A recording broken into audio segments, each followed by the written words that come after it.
Mengenal Nabi Muhammad SAW adalah pokok dasar akidah yang agung, wajib diketahui oleh setiap muslim. Mengapa? Karena pengenalan terhadap Rasul SAW lebih berhajat dibandingkan kepada makan dan minum. Jika orang tidak makan dan minum, dia akan mati di dunia. Tetapi jika dia tidak mengenal Nabi Muhammad SAW dan risalahnya, maka dia akan mendapat siksa di akhirat.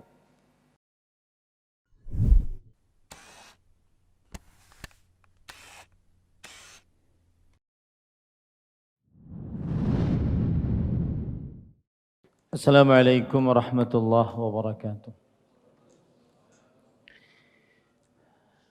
Bismillahirrahmanirrahim. Innal hamdalillah nahmaduhu wa nasta'inuhu wa nastaghfiruh wa na'udzu billahi min shururi anfusina wa sayyiati a'malina. Man yahdihillahu fala mudilla lahu wa man yudlil fala hadiya lahu. Ashhadu an la ilaha illallah wahdahu la syarika lah wa ashhadu anna Muhammadan abduhu wa rasuluh. Ya ayyuhalladzina amanu taqullaha haqqa tuqatih wa la tamutunna illa wa antum muslimun.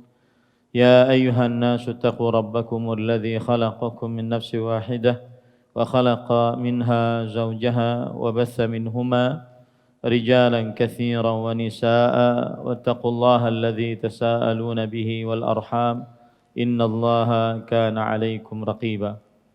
Ya ayyuhalladzina amanu taqullaha wa qulu qawlan sadida yuslih lakum a'malakum wa yaghfir lakum dhunubakum wa man yuti'illaha wa rasulahu faqad faza fawzan 'azima amma ba'd. Alhamdulillah, kita bersyukur pada Allah Subhanahu wa taala pada hari ini, hari Kamis malam Jumat 28 Zulhijjah 1443 Hijriah, kita dimudahkan oleh Allah Subhanahu wa taala untuk kembali duduk bersama di Masjid Utsman bin Affan, Handil Bakti Barito Kuala, Kalimantan Selatan, dalam kajian penjelasan matan Al-Usul Ats-Tsalatsah, 3 dasar akidah Islam, yang ditulis oleh Syekhul Islam Muhammad bin Abdul Wahhab rahimahullah. Salawat dan salam semoga selalu Allah berikan kepada Nabi kita Muhammad sallallahu alaihi wa ala alihi wasallam, pada keluarga beliau, para sahabat, serta orang-orang yang mengikuti beliau sampai hari kiamat kelak. Dengan nama-nama Allah yang husna dan sifat-sifatnya yang ulia, kita berdoa, Allahumma inna nas'aluka ilman nafi'an wa rizqan tayyiban wa amalan mutaqabbala. Allahumma amin. Baik. Al-Aslul Tsalits, kita akan membicarakan tentang dasar akidah yang ketiga. Karena matan Tsalatsatul Usul, matan 3 landasan dasar akidah Islam ini terdiri dari 3 pembicaraan. Dan 2 pembicaraan sudah selesai, alhamdulillah alladzi bi ni'matihi tatimmus shalihat, yaitu ma'rifatullah, mengenal Allah Subhanahu wa taala. Kemudian ma'rifatu dinil Islami bil adillah, mengenal agama Nabi Muhammad sallallahu alaihi wasallam, agama Islam dengan dalil-dalilnya. Dan yang ketiga adalah ma'rifatu Nabiillah Muhammad sallallahu alaihi wasallam, mengenal Nabi Allah Muhammad sallallahu alaihi wasallam. Dan mulai malam ini kita menjelaskan Al-Aslul Tsalits, landasan atau dasar akidah yang ketiga, yaitu mengenal Nabi Muhammad sallallahu alaihi wa ala alihi wasallam. Qala al-musannifu rahimahullah, berkata al-Imam Syekhul Islam Muhammad bin Abdul Wahhab rahimahullahu taala, al-Aslul Tsalits, pokok dasar akidah Islam yang ketiga, ma'rifatu nabiyikum Muhammad sallallahu alaihi wasallam, mengenal nabi kalian Muhammad sallallahu alaihi wa ala alihi wasallam. Dan mengenal Nabi Muhammad sallallahu alaihi wasallam adalah dasar akidah yang sangat agung, wajib dikenal oleh setiap muslim. Mengenal Nabi Muhammad sallallahu alaihi wasallam adalah dasar akidah yang sangat agung dan wajib dikenal oleh setiap muslim. Coba perhatikan sekarang perkataan beberapa para ulama, di antaranya Imam Ibnu Qayyim Al-Jauziyah rahimahullah tentang agungnya mengenal Nabi Muhammad sallallahu alaihi wasallam. Beliau berkata dalam kitab beliau Zadul Ma'ad fi Hadi Khairil Ibad, "Ittiralul ibadi fawqa kulli darurah ila ma'rifati Rasul sallallahu alaihi wasallam wa ma jaa'a bih wa tasdiquhu fima akhbara wa ta'atihi fima amara." Yang artinya darurat bagi para hamba, sangat darurat untuk mengenal Rasulullah sallallahu alaihi wasallam dan apa saja yang dibawa oleh Rasulullah sallallahu alaihi wasallam. Mengenal Nabi Muhammad sallallahu alaihi wasallam adalah perkara yang sangat darurat. Sangat darurat untuk mengenal Nabi Muhammad sallallahu alaihi wasallam. Dan apa saja yang dibawa oleh Rasul sallallahu alaihi wasallam. Kenapa? Karena Nabi kita Muhammad sallallahu alaihi wasallam al-wasithah. Beliau adalah perantara antara kita dengan Allah Subhanahu wa taala. Tidak ada jalan bagi kita untuk mengenal apa yang mengenal jalan yang menyelamatkan kita dari siksa Allah, dari murka Allah, kecuali melalui Nabi Muhammad SAW. Tidak ada jalan bagi kita untuk mendekatkan kepada ridha Allah, pahala dari Allah, kecuali melalui jalan Rasulullah Sallallahu Alaihi Wasallam. Ini patut diperhatikan. Mengenal Nabi Muhammad SAW adalah darurah fauqa darurah. Sesuatu yang sangat darurat, urgen untuk dikenal oleh Nabi, oleh kita sebagai seorang muslim. Mengapa? Karena Nabi Muhammad SAW adalah perantara antara kita dengan Allah SWT.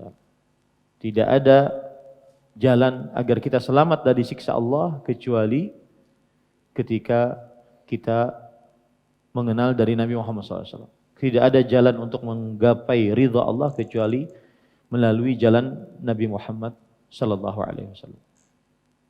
Coba perhatikan perkataan Syekhul Islam Ibnu Taimiyah rahimahullah. Beliau mengatakan, "Fan nufusu ahwaju ila ma'rifati ma jaa'a bihi sallallahu alaihi wasallam wa ittiba'ihi minha ila at-ta'ami wasyarab.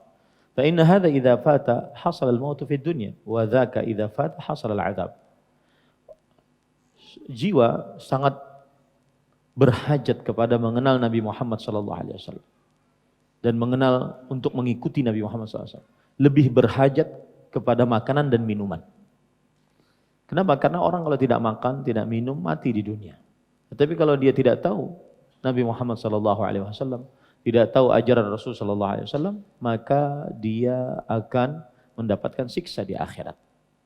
Maka berhajat mengenal Nabi Muhammad SAW lebih dibandingkan berhajat kepada makan dan minum. Dan tidak ada kebaikan di alam semesta ini kecuali dengan risalah. Kecuali dengan risalah yang dibawa oleh Nabi Muhammad sallallahu alaihi wa ala alihi wasallam. Wahyu yang dibawa oleh Nabi Muhammad sallallahu alaihi wasallam itu adalah cahaya dalam kehidupan. Cahaya dalam kehidupan manusia. Syekhul Islam Ibnu Taimiyah rahimahullah berkata, "War risalatu darurat daruriyatun lil ibad." Wahyu yang dibawa oleh Rasul sallallahu alaihi wasallam adalah sangat penting untuk hamba. La budda lahu minha. Bagi seorang hamba wajib untuk mengetahui risalah Nabi Muhammad sallallahu alaihi wasallam. Wa hajatuhum ilaiha fawqa hajatihim ila kulli syai'. Hajat seorang manusia kepada risalah, kepada wahyu yang dibawa oleh Nabi Muhammad sallallahu alaihi wasallam lebih dibandingkan hajatnya kepada apapun. Kenapa? Ar-risalah ruhul alam wa nuru hayatihi. Wahyu yang dibawa oleh Rasul sallallahu alaihi wasallam adalah cahaya.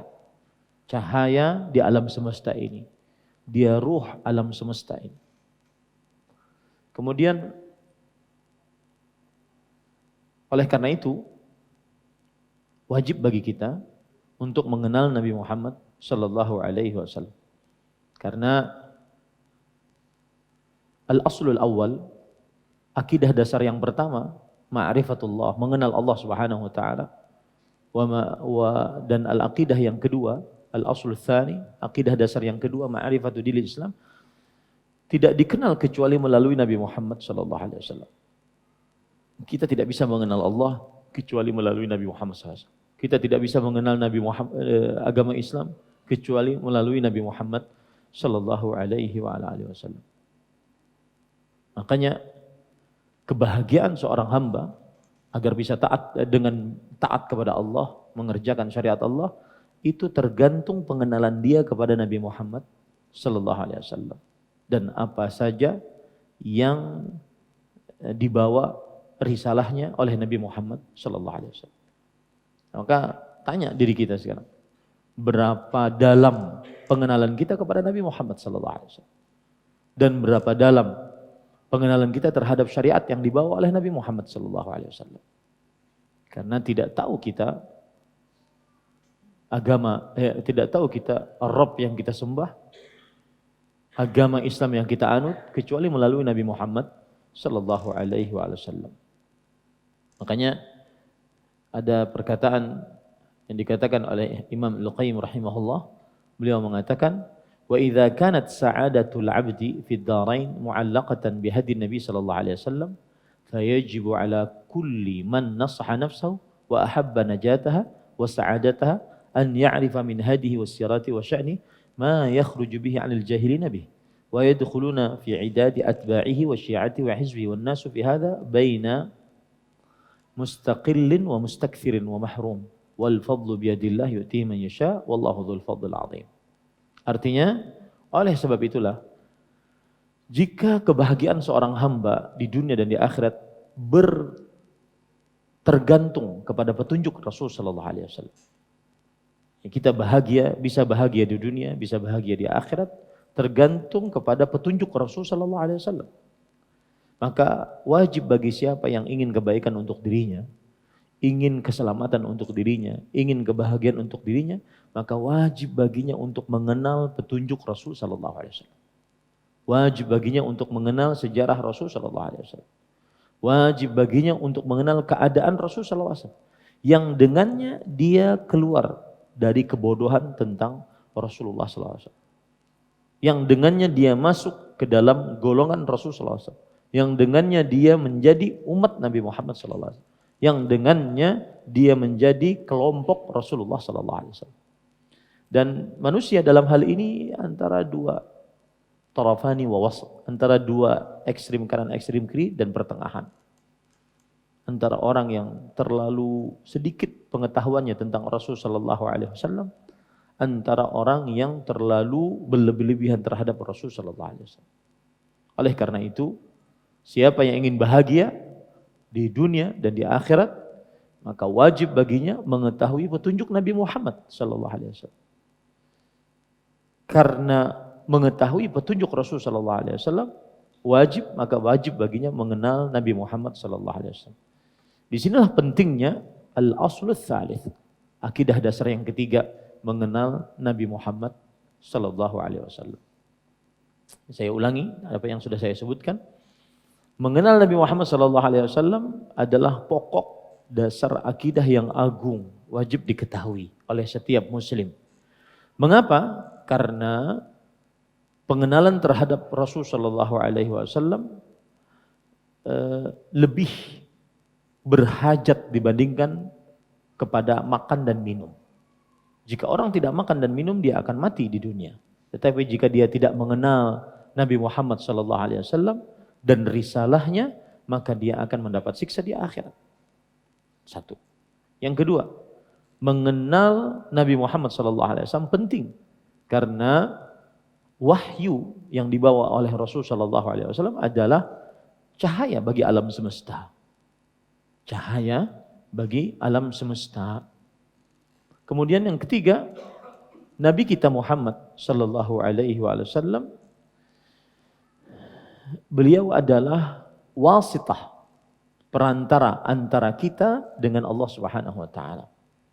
Bahkan al-aslul awal, akidah dasar yang pertama, mengenal Allah, wal aslul tsani, akidah dasar yang kedua, mengenal Nabi Muhammad sallallahu alaihi wasallam, tidak akan bisa kita dapatkan kecuali melalui al-aslul tsalis.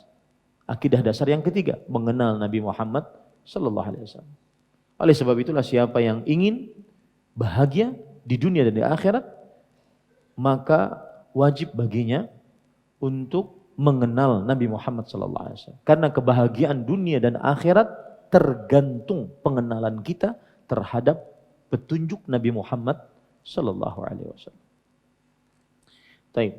Adapun pengenalan terhadap diri atau pribadi Rasul sallallahu alaihi wasallam, maka ini mencakup nama, nasab, umur, kemudian zaman kenabian, zaman kerasulan, kemudian apa saja wahyu yang beliau dapatkan ketika menjadi nabi, apa saja wahyu yang beliau dapatkan ketika menjadi rasul, kemudian di mana tanah kelahiran beliau, di mana tempat hijrah beliau, kapan wafat beliau.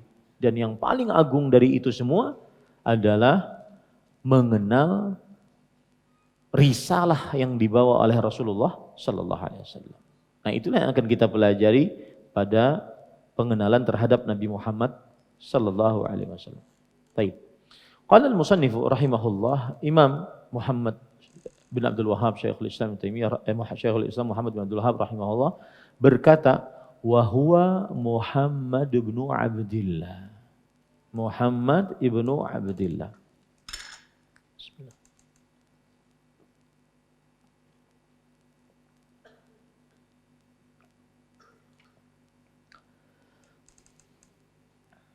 Dan beliau namanya adalah Muhammad bin Abdullah.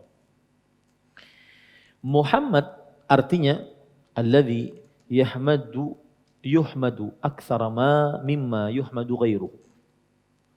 Artinya seorang yang dipuji lebih daripada yang lain. Muhammad artinya alladzi yuhmadu aktsar mimma yuhmadu ghairuhu. Seorang yang dipuji lebih daripada selainnya. Artinya beliau sangat terpuji, lebih daripada orang-orang yang dipuji lainnya. Dan Nabi Muhammad sallallahu alaihi wa ala alihi wasallam memiliki nama-nama.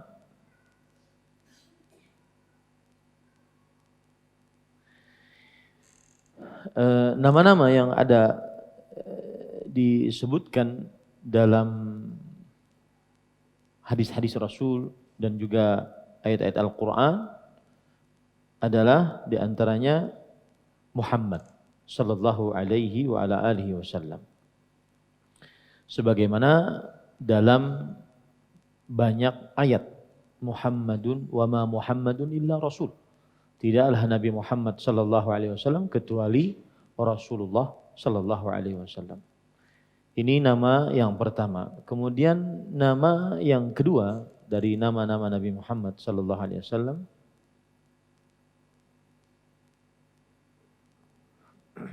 di antaranya adalah Ahmad. Sebagaimana dalam surat As-Saff, yaitu surat As-Saff ayat 6. Wa mubasysyiran bi rasul ya'ti min ba'di ismuhu Ahmad. Nabi Isa alaihissalam mengatakan, dan aku diutus memberikan kabar gembira dengan datangnya seorang rasul yang datang sepeninggalku. Namanya adalah Ahmad. Namanya adalah Ahmad. Ini nama Nabi Muhammad sallallahu alaihi wasallam. Kemudian nama Nabi Muhammad sallallahu alaihi wasallam yang lain adalah Al-Mutawakkil. Al-Mutawakkil.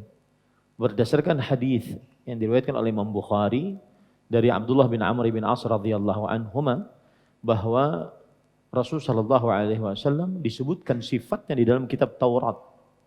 Dan di situ disebutkan wa anta abdi wa rasuli samaitukal mutawakkil. Engkau adalah hambaku dan rasulku, aku namai engkau dengan al-mutawakkil. Kemudian nama Nabi Muhammad sallallahu alaihi wasallam yang lain adalah al-mahi.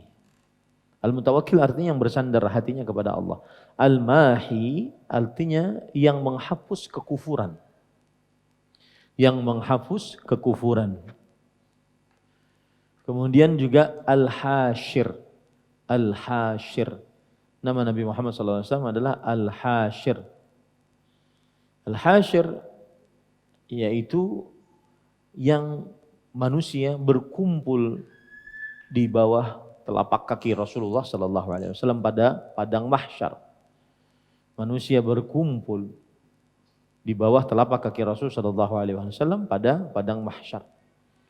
Kemudian juga Al-Aqib.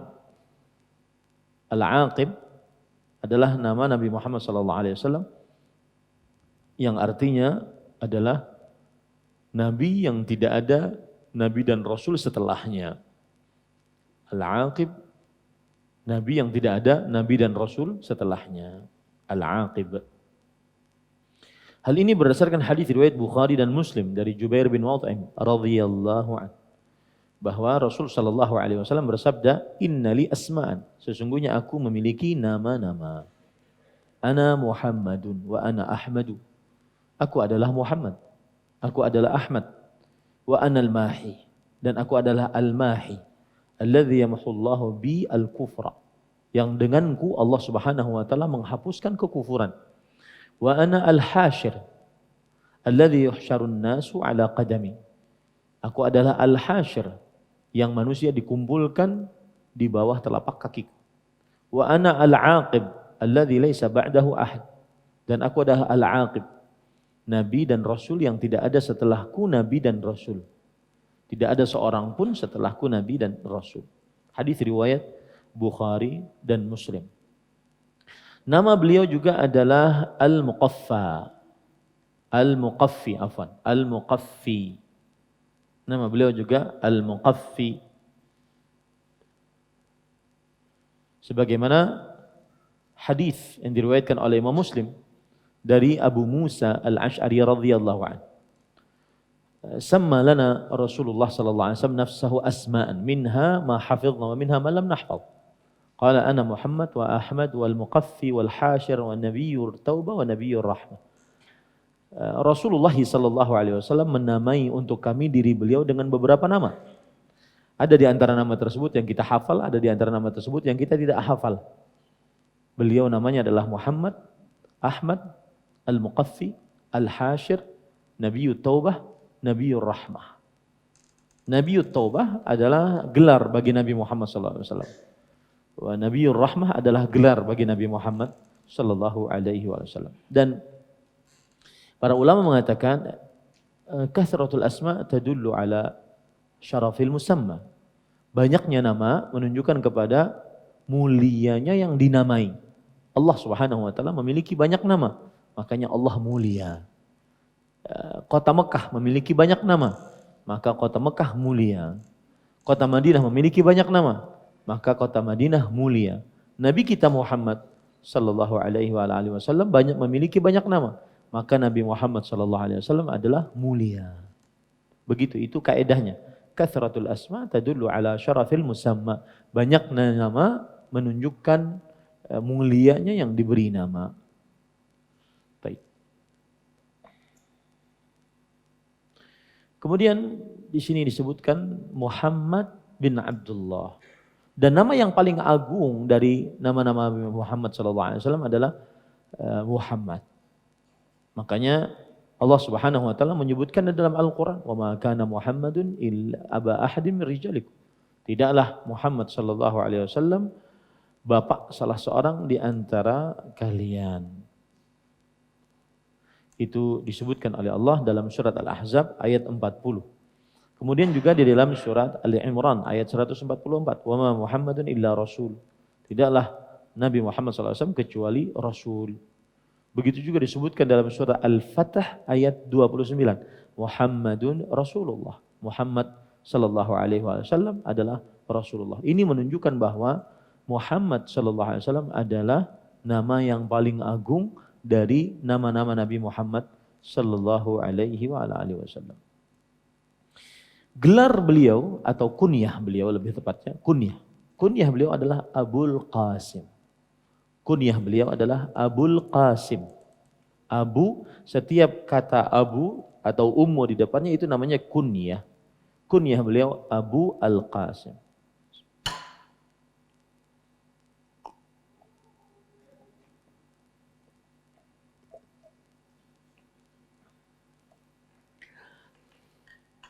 Taib.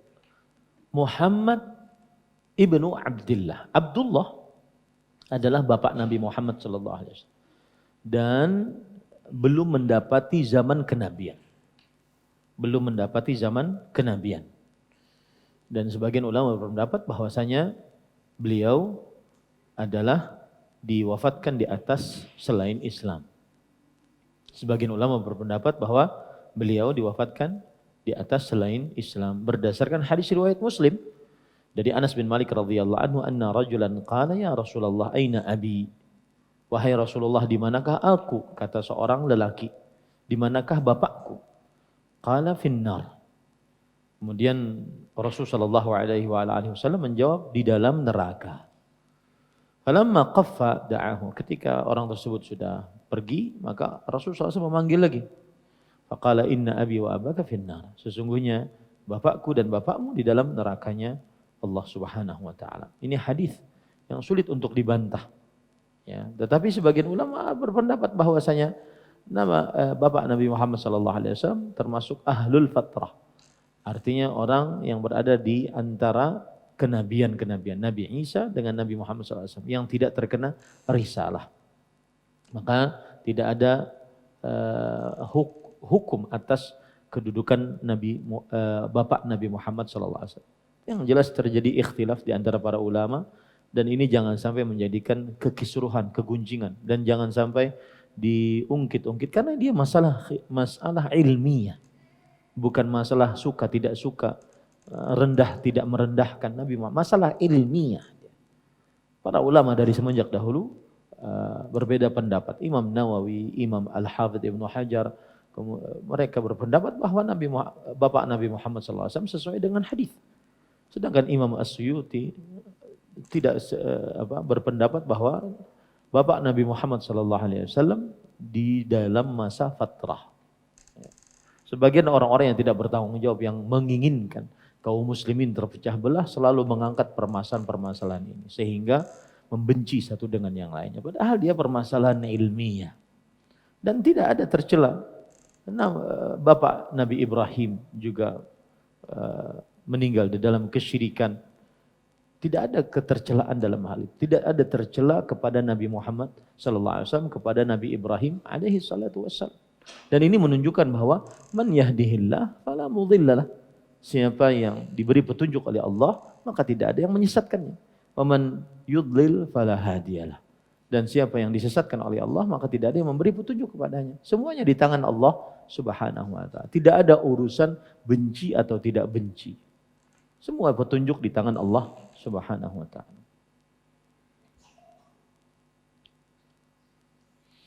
Taib. Muhammad bin Abdullah bin Abdul Muttalib. Syekhul Islam Al-Imam Muhammad bin Abdul Wahab mengatakan huwa Muhammad ibnu Abdullah ibni Abdul Muttalib. Abdullah ibni Abdul Muttalib. Abdul Muttalib namanya Syaibah. Namanya siapa? Syaibah. Syaibatul Hamd. Mengapa disebut Syaibatul Hamd? Namanya Syaibah. Al-Hamd pujian. Jadi Syaibah yang terpuji. Mengapa? Karena beliau suka memberi makan kepada orang yang memerlukan. Suka memberi makan kepada orang yang memerlukan. Kemudian lalu kenapa namanya Abdul Muttalib? Nama aslinya sebenarnya Syaibah. Kemudian kenapa dinamai dengan Abdul Muttalib?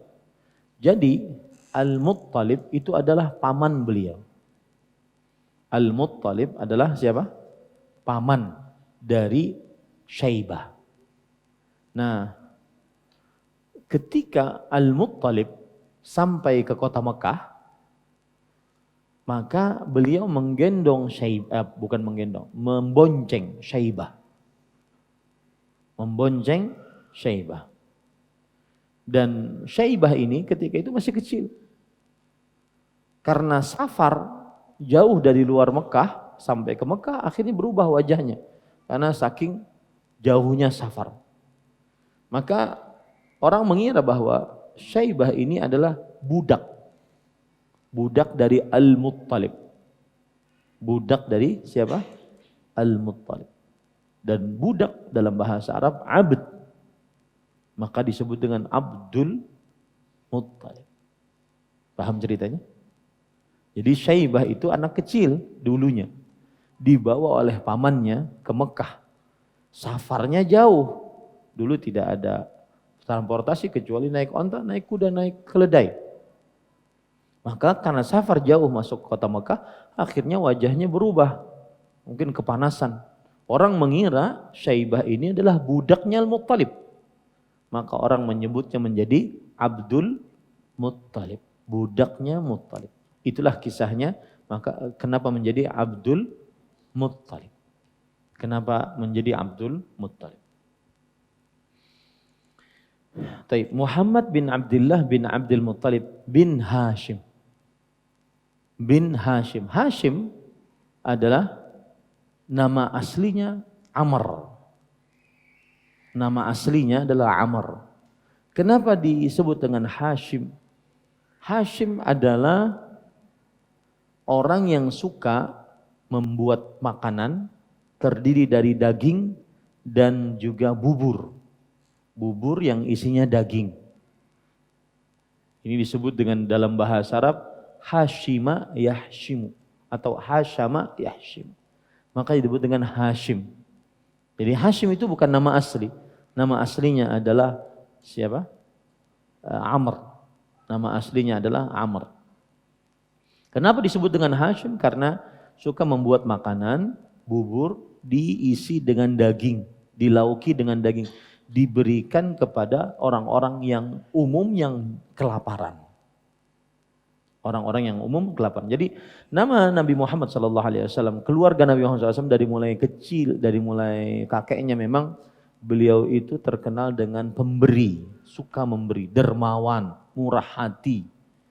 Ya. Hashim. Hashim nama aslinya adalah Amr. Berarti kalau kita lihat Muhammad ibnu Abdillah, bapaknya Muhammad, anak bapak sallallahu alaihi wasallam. Kemudian ibni Abdul Muttalib. Abdul Muttalib adalah kakek Nabi yang pertama. Namanya tadi siapa? Namanya Syaibah. Bahkan disebut dengan Syaibatul Hamd. Alhamdulillah. Syaibatul Hamd. Syaibah yang terpuji. Kenapa? Karena suka memberi makan. Abdul Muttalib ibni Hashim. Hashim li hashmihi tharida ma'allaham li qawmihi fi awamil ju'. Yaitu orang yang suka memberikan bubur diisi lauk daging untuk diberikan kepada orang-orang umum dari fakir yang kelaparan. Berarti Hashim adalah siapa? Kakek Nabi yang kedua. Hashim adalah kakek Nabi yang kedua.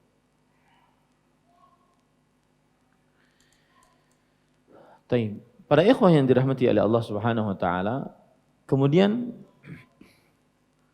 bin Hashim. Lalu penulis mengatakan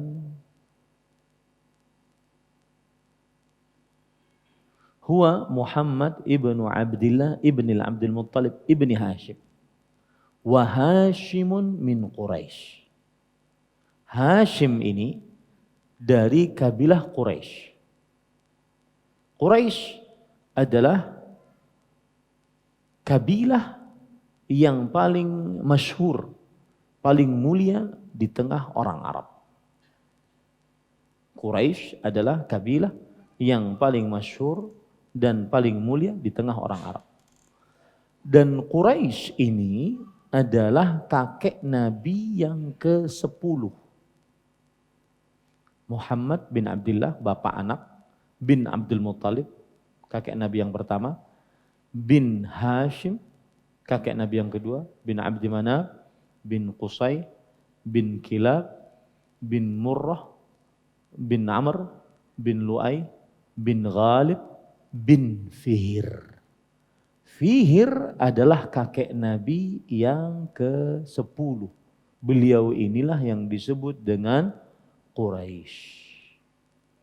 Muhammad bin Abdullah, bapak anak, bin Abdul Muttalib, bin Hashim, bin Abdi Manaf, bin Qusay, bin Kilab, bin Murrah, bin Ka'ab, bin Lu'ay, bin Ghalib, bin Fihr. Fihr adalah Quraisy, kakek Nabi yang ke-10. Nah, disebutkan tadi wa Hashimun min Quraisy. Dan Hashim dari Quraisy, yaitu dari keturunan Quraisy. Ya, dari keturunan Quraisy. Kemudian lanjut, penulis kemudian mengatakan wa Quraisyun minal Arab, dan Quraisy adalah asalnya dari Arab. Artinya dari kabilah Arab. Wal Arabu min dzurriyyati Ismail ibnu Ibrahim. Dan Arab dari keturunan Ismail bin Ibrahim. Ibrahim bapaknya para nabi. Alaihi wa ala nabiyyina Muhammadin afdhalis salati wassalam. Atas beliau Nabi Ibrahim dan atas Nabi kita Muhammad sallallahu alaihi wasallam seutama-utama salawat dan salam. Maka kalau kita runut nasab Nabi Muhammad sallallahu alaihi wasallam yang disepakati oleh ahli sejarah adalah Muhammad bin Abdullah sallallahu alaihi wasallam, anak dan bapak, bin Abdul Muthalib, bin Hashim, bin Abdi Manaf, bin Qusay, bin Kilab, bin Murrah, bin Ka'ab, bin Lu'ay, bin Ghalib, bin Fihr. Fihr kemudian setelahnya adalah yaitu bin Malik, kakek Nabi yang ke-11, bin Malik, bin An-Nadhr, bin Kinanah, bin Khuzaimah, bin Mudrikah, bin Ilyas, bin Mudar, bin Nizar, bin Ma'ad, bin Adnan. Adnan adalah siapa? Sampai di sini kakek Nabi yang ke-20, Adnan. Sampai di sini seluruh para ahli nasab sejarah Nabi Muhammad SAW sepakat. Nah, Adnan adalah min dzurriyyati Ismail, dari keturunan Ismail. Ya, dari Nabi Muhammad SAW sampai Adnan ini sepakat para ulama, tidak ada perbedaan pendapat di antara para ulama rahimahumullah ta'ala. Adnan keturunan Ismail, Ismail bin Ibrahim alaihimassalam. Paham ya?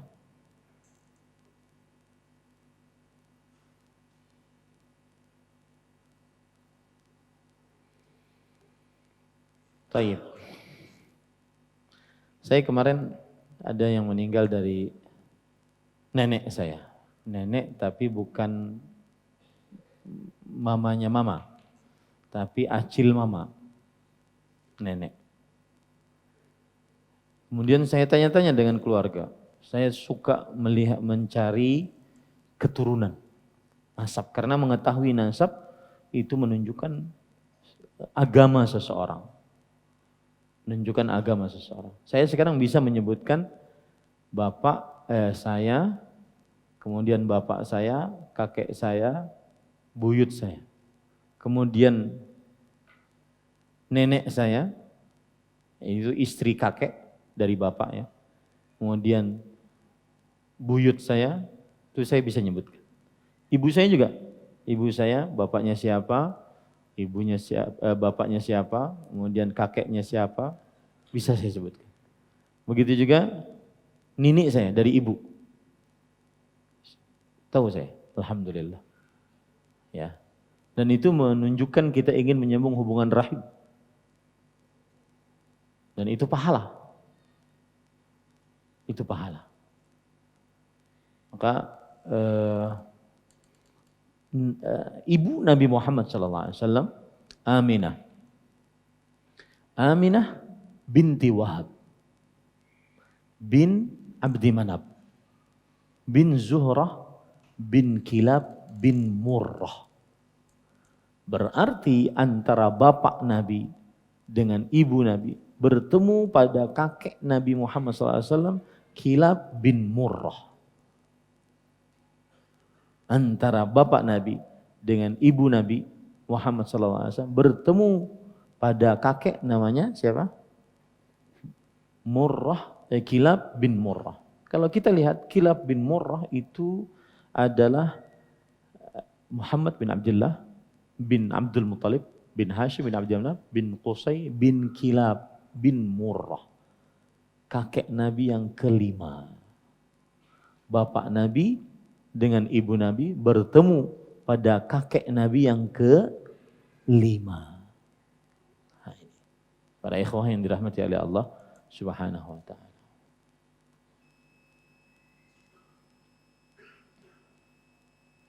Dan tadi siapa? Aminah binti siapa? Wahab. Aminah binti Wahab. Wahab ini adalah Sayyid Bani Zuhrah, nasaban wa syarafan. Pemimpin keturunan Zuhrah. Jadi memang nasab para rasul itu nasab-nasab yang mulia. Darah biru kalau kita. Makanya Heraklius ketika bertanya kepada Abu Sufyan, "Kaifa nasabuhu fikum?" Bagaimana nasab beliau? Maka Abu Sufyan radhiyallahu anhu yang waktu itu masih musyrik menjawab, "Huwa fina dzu nasab." Dia, Nabi Muhammad SAW, di tengah-tengah kita memiliki nasab yang kuat. Bapaknya memiliki nasab dari suku Quraisy, yang merupakan asyhar wa asyraf qabailil Arab, kabilah yang paling mulia, kabilah yang paling masyhur di tengah orang Arab. Ibunya dari suku Zuhrah. Zuhrah adalah nasab yang paling salah satu nasab yang terkenal. Dan bapak dari ibunya Aminah binti Wahab. Wahab ini adalah pemimpin dari suku Zuhrah. Maka beliau memang memiliki nasab. Beliau memang memiliki nasab. Kalau saya boleh bercerita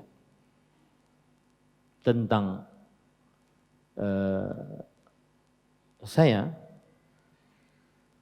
ketika saya tanya-tanya, ibu saya namanya Nur Sa'adah. Bapaknya namanya Muhammad Sabri. Kemudian bin Ba'i. Ini dari bapaknya ibu. Dari ibu Jum'ah. Namanya Jum'ah. Kan nenek saya. Yang saya belum pernah lihat. Nenek saya Jum'ah. Kemudian binti Muhammad Idham. Muhammad Idham inilah yang sering menjadi pengajar agama di Sungai Mesa, yang disebut dengan Mu'alim Daham. Di Sungai Mesa, orang Sungai Mesa tahu pasti. Kemudian Muhammad Idham bin Saleh, itu dari ibu. Nah, yang meninggal kemarin adalah saudarinya Jum'ah. Nenek saya berarti kan, acil ibu saya. Nah, ini kalian harus paham. Tanya coba. Dan ajari anak-anak kita itu nasab. Karena itu bagian dari agama. Itu bagian dari menyambung hubungan rahim. Itu bagian dari menyambung hubungan rahim.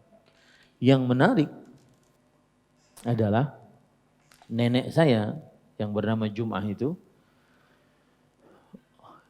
seorang perempuan yang sangat pembersih. Orang-orang Banjar dulu sangat pembersih.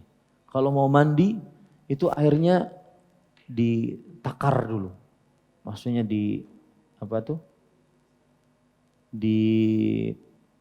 pakai saring, disaring.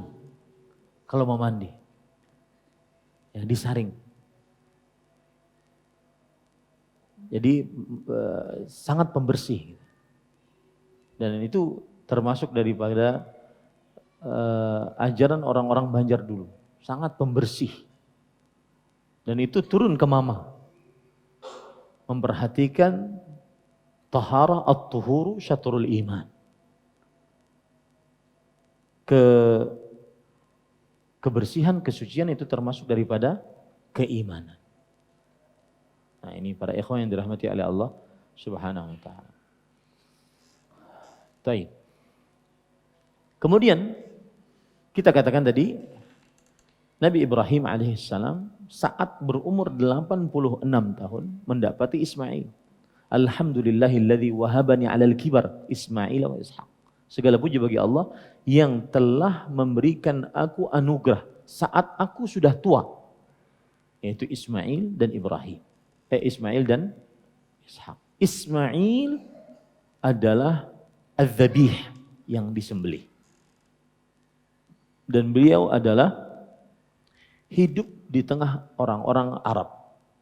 Kemudian setelahnya Allah memberikan anugerah kepada Nabi Ibrahim melalui istri beliau yang lain, yaitu Sarah, Ishak. Ishak binti Sarah. Ishak binti Sarah. Ismail binti siapa? Hajar. Ismail binti Hajar. Nah, kalau kita perhatikan, anggap saja ini nama Ibrahim, kemudian ada anaknya Ismail, ada anaknya Ishak. Ismail nanti keturunannya menurunkan Nabi Muhammad SAW. Satu-satunya keturunan yang menjadi Nabi dan Rasul ada Muhammad SAW. Dari keturunan Ismail. Kemudian Ishak, dari Ishak ini banyak keturunan yang menjadi Nabi dan Rasul. Hampir sekitar 16 Nabi. Menjadi Nabi dan Rasul dari Ishak. Ishak seperti Yakub. Ishak melahirkan Yakub. Yakub ada anaknya Yusuf. Yusuf nanti ada Bunyamin, ada Yahya, ada Isa, Musa. Itu dari sini, dari Ishak. Ya, kalau saya boleh sebutkan, sebenarnya saya tidak mau masuk ini, tapi ini menarik sejarah. Kalau masuk habis waktunya.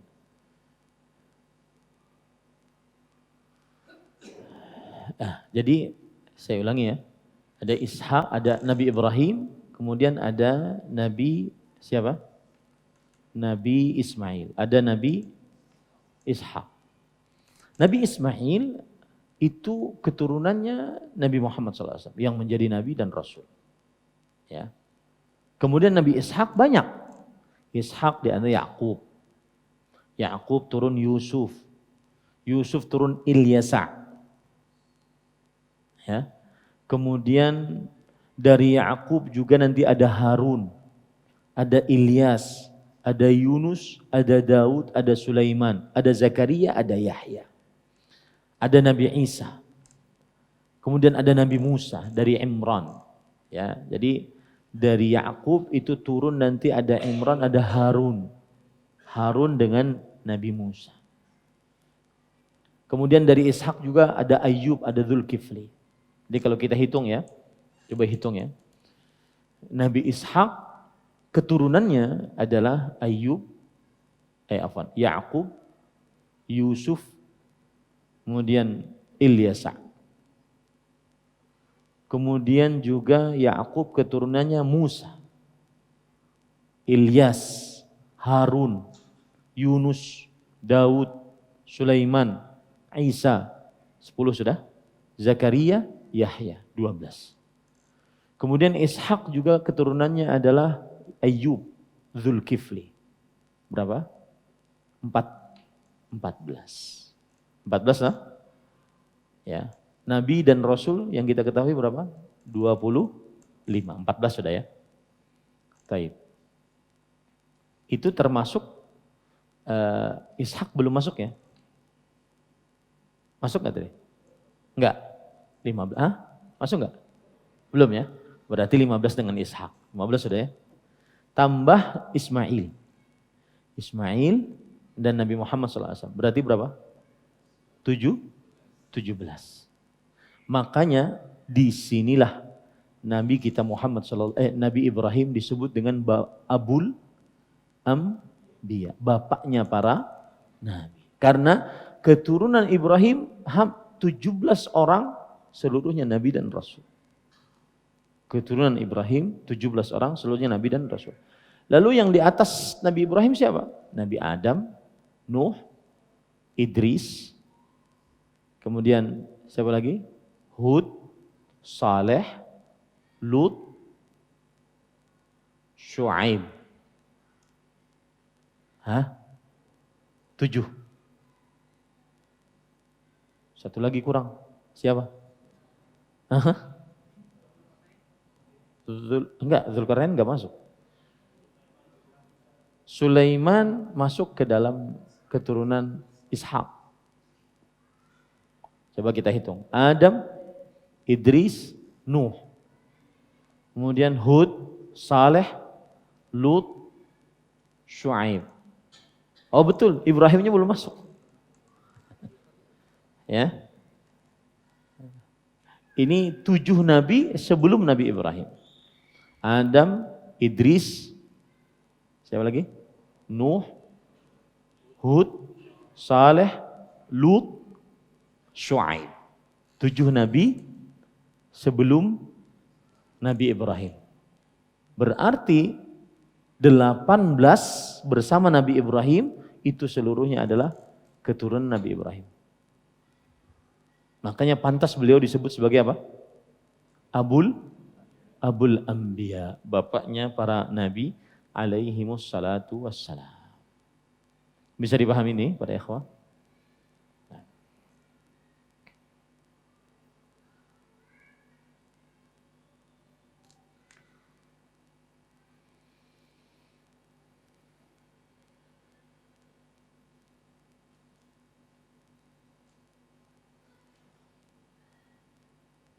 Makanya Allah berfirman dalam Al-Quran, وَجَعَلْنَا فِي ذُرِّيَّتِهِنْ نُبُوَّةَ وَالْكِتَابِ. Kami jadikan pada keturunan Ibrahim alaihissalam an-nubuwah, kenabian, dan Alkitab, orang-orang yang diberikan kitab oleh Allah Subhanahu wa taala dalam surat Al-Hadid ayat 26. Ya, dalam surat Al-Hadid ayat 26.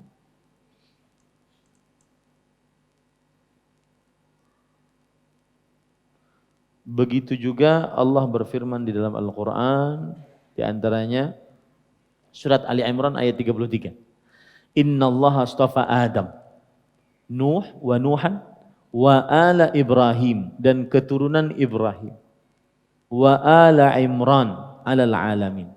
Dzurriyyatan ba'dhuha min ba'd, wallahu samiun alim. Sesungguhnya Allah memilih Adam, Nuh, dan keluarga Ibrahim, keluarga Imran, melebihi segala umat di masa mereka masing-masing. Diutus oleh Allah menjadi nabi dan rasul. Keluarga Ibrahim.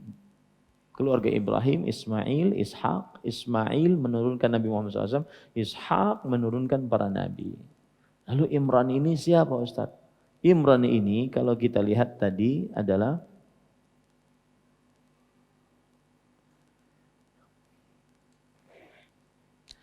ada Ishak, mempunyai anak namanya Yakub.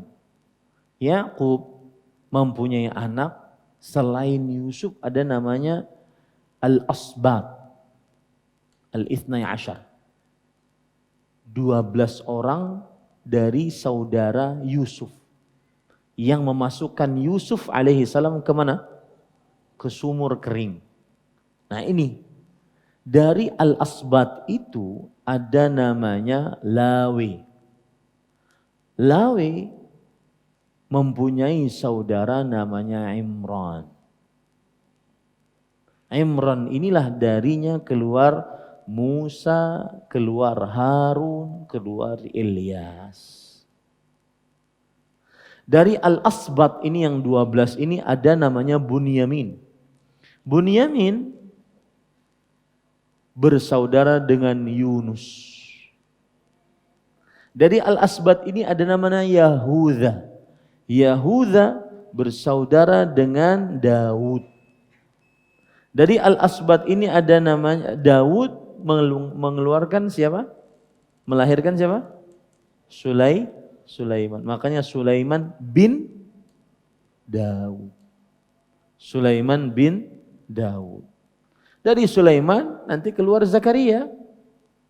Oh, adzan Isya. Belum adzan. Antum kenapa enggak bilang? Keasikan. Dari Nabi Sulaiman ada Zakaria. Zakaria, nanti ada Yahya. Ada hadis tentang nasab Nabi Muhammad SAW riwayat Muslim. Berbunyi begini. Inna Allah astafa Kinanata min waladi Ismail. Wastafa Quraisyan min Kinana, wastafa min Quraisyin Bani Hashim, wastafani min Bani Hashim. Sesungguhnya Allah memilih dari keturunan Ismail, ada Ismail. Dari keturunannya Kinana. Ya, dari keturunannya Kinana. Dan memilih dari Kinana keturunannya Quraisy. Dan memilih dari Quraisy keturunannya Hashim. Dan memilih dari Hashim keturunannya adalah Nabi Muhammad sallallahu alaihi wasallam. Kinanah siapa tadi? Sesungguhnya Allah memilih dari keturunan Ismail Kinanah. Kinanah adalah kakek Nabi yang ke-13. Muhammad bin Abdullah, bapak anak, bin Abdul Muttalib, bin Hashim, bin Abdul Manaf, bin Qusay, bin Kilab, bin Murrah, bin Ka'ab, bin Lu'ay, bin Ghalib, bin Fihr. Bin Fihr, bin Nadhr, bin Ilyas, bin Kinanah. Kalau tidak salah ya. Ya, seperti itu. Ya. Bin Fihr, bin Malik, bin Nadhr, bin Kinanah. Fihr, kakek Nabi yang keberapa tadi? 10, Quraisy beliau. Bin Malik, bin Nadhr, bin Kinanah. Kakek Nabi yang ke-13. Itu disebutkan dalam apa? Dalam hadis. Sesungguhnya Allah memilih dari keturunan Ismail Kinanah, kakek Nabi yang ke-13. Dan memilih dari Kinanah keturunannya adalah Quraisy, kakek Nabi yang ke-10. Dan memilih dari Quraisy keturunannya adalah Hashim, kakek Nabi yang keberapa? Abdul Muttalib bin Hashim, kakek Nabi yang kedua. Disebutkan dalam hadis berarti. Ya. Dan memilih dari keturunan Hashim aku, yaitu Nabi Muhammad sallallahu alaihi wa ala alihi wasallam. Nah, ini menunjukkan bahwasanya Nabi Muhammad sallallahu alaihi wasallam adalah dzu nasab, orang yang memiliki nasab keturunan. Wallahu a'lam. Baik. Cukup sampai di situ kita pada pertemuan kali ini. Nah, jika ada yang bertanya, dipersilahkan. Ada yang ingin bertanya? Saya bersyukur banyak pada kesempatan kali bisa ada yang banyak berhadir di halaqah majelis ilmu kita. Dan saya berharap, sebagaimana yang sudah saya sebutkan tadi, mengenal Nabi Muhammad SAW adalah perkara yang penting dan agung. Karena kita tidak bisa mengenal Allah, mengenal agama Islam kecuali melalui Nabi Muhammad SAW.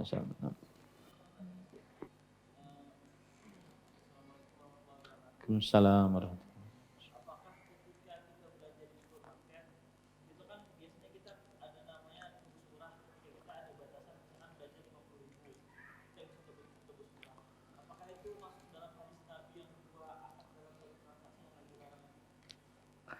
Bismillah, alhamdulillah. Ini kalau saya jawab pertanyaannya bias kajian kita. Dari mulai mengenal Nabi langsung kepada jual beli. Nah, makanya sebagian ustadz tidak mau kajiannya, pertanyaannya kecuali yang disampaikan. Berarti dari tadi antum mikirin pertanyaan itu. Taib, saya akan jawab nanti di akhir. Ada yang lain yang bertanya tentang apa yang sudah kita pelajari. Karena takut pelajarannya nanti bias. Enggak ada? No. Assalamualaikum warahmatullahi wabarakatuh.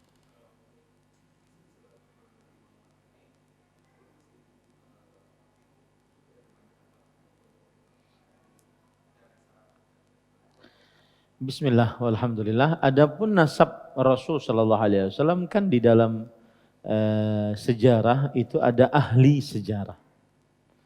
Begitu juga ahli nasab. Makanya ada kitab namanya Al-Ansab. Nah, dari situ kita mengenal nasab Nabi Muhammad sallallahu alaihi wasallam. Dan tidak ada khilaf di antara para ahli sejarah tentang nasab Nabi Muhammad sallallahu alaihi wasallam. Jadi infonya dari para ahli sejarah dan para ahli nasab.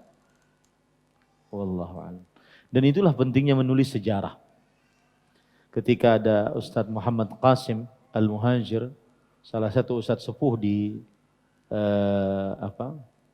di pesantren Islam Al-Irsyad Tengaran, Jawa Tengah, beliau meminta saya, Ustadz tulis sejarah pesantren ini. Karena sejarah nanti akan berbicara. Kapan antum membuat, apa sebab, apa cerita di balik pesantren ini. Karena kan pesantren Intan Ilmu itu ada ceritanya. Ceritanya adalah ketika saya berumrah, kalau tidak salah 2014 atau 2015. Kemudian saya dan kawan saya karena Allah, Fadilat Syekh Dr. Abu Abdul Muhsin Firanda Andirja Hafizahullah Ta'ala, beliau bilang di depan Ka'bah, kita sebelum pulang harus punya bekal. Maksudnya pulang apa yang itu maksudnya? Sebelum mati kita harus punya bekal. Taib. Apa yang itu maksud? Ya sudah antum bikin di Banjarmasin pesantren. Kemudian saya di Jakarta. Karena memang saya tidak suka di kota-kota besar untuk tinggal. Ya. Maka ya sudah nah itulah akhirnya terjadilah. Kemudian gayung bersambut, ada yang mewakafkan tanah. Kemudian setelah itu jadilah sampai sekarang. Sudah dari 2015 kita membuat yayasan. Kemudian 2019 kita buka pesantren. Kita buka sekolahannya sampai sekarang. Jadi ada cerita, menulis, pentingnya menulis. Di situ yang jawaban atas pertanyaan antum. Allahu a'lam. Nah, ada lagi? Bagaimana sikap Ahlus Sunnah terhadap Ahlul Bait Rasul sallallahu alaihi wasallam? Barakallahu fiik wa fiik barak. Kalau dia Ahlul Bait memiliki hak kepada kita. Kita berkewajiban kepada Ahlul Bait. Kewajiban yang pertama adalah beliau sebagai muslim. Yang kedua, beliau sebagai zurriyat Rasulullah sallallahu alaihi wasallam. Yang ketiga, kalau beliau sahabat berarti beliau memiliki kewajiban yang ketiga, memiliki hak yang ketiga untuk kita muliakan karena beliau adalah sahabat Rasulullah SAW. Jadi kalau beliau manusia biasa bukan sahabat, memiliki dua hak. Hak muslim untuk dimuliakan, hak Ahlul Bait untuk dimuliakan. Dan memuliakan Ahlul Bait adalah kita muliakan tanpa ada ghulu dan jafa, tanpa ada sikap terlalu berlebih-lebihan atau sikap terlalu meremehkan. Sikap terlalu berlebihan yang dilakukan oleh orang-orang Syiah Rafidhah yang menganggap Ahlul Bait ma'sum, tertahan dari dosa. Sikap terlalu meremehkan orang-orang Khawarij, Nawasib yang menganggap Ahlul Bait kufur, keluar dari agama Islam. Islam, Ahlus Sunnah wal Jamaah di antara dua kelompok ekstrim kanan, ekstrim kiri. Ahlul Bait seorang muslim, Ahlul Bait seorang Ahlul Bait yang wajib kita muliakan, yang wajib kita hormati, yang wajib kita cintai, yang wajib kita dahulukan. Tetapi kita tidak terlalu berlebihan menganggap mereka sebagai seorang wali yang terlepas dari dosa, sebagai seorang wali yang tidak boleh dikatakan salah dan seterusnya.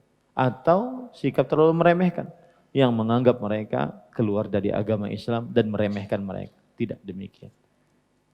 Rasulullah sallallahu alaihi wasallam bersabda, "Udzakirukum fi ahli baiti." Aku ingatkan kalian untuk bertakwa kepada Allah dalam berhubungan dengan ahlu baitku. Ini menunjukkan bahwasanya ahlul bait mempunyai kedudukan dalam agama Islam. Dan bagi kita di Indonesia, ahlul bait biasa disebut dengan Habib atau biasa disebut dengan Syarif. Maka muliakanlah mereka. Tanpa harus terlalu berlebihan, tanpa harus terlalu meremehkan. Wallahu a'lam. Kembali ke pertanyaan beliau. Pertanyaan tadi adalah yaitu membeli barang murah. Apakah di situ ada riba atau tidak ada riba? Begitu pertanyaannya? Yang ada syaratnya. Syaratnya apa?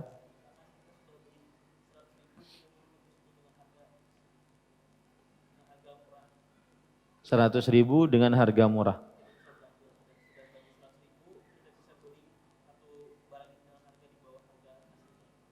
Asalkan beli 100.000 dulu. Bismillah, walhamdulillah. Dalam hal ini kita